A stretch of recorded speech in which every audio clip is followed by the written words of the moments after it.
Землю не видел? В меня уже давно не кидали отходами землян. Мне почем знать? Ты же буквально ее соседка. Что? Ты тоже? Ну я... О, ну-ка что там? Что за... Она что, совсем с ума сошла? Последний раз она тревожилась из-за того, что солнце станет красным гигантом. Может, не будем его трогать? Это, пожалуй, будет самым здравым... Эй, земля! Ты уже в край крыши поехала? Я пытаюсь всех нас спасти, так что закройся хоть на секунду! Спокойно. Что происходит, Земля? Ладно, ладно.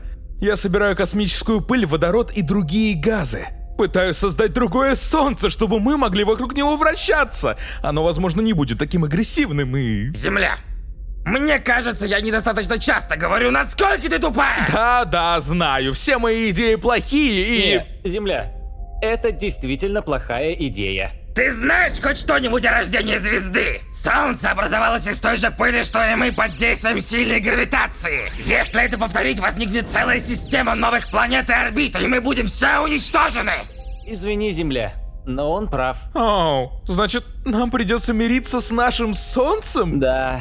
Среди нас же нет сверхмассивной планеты, которая сделана из того же материала, что и Солнце, с сильным гравитационным притяжением. Ребята, чем занимаетесь?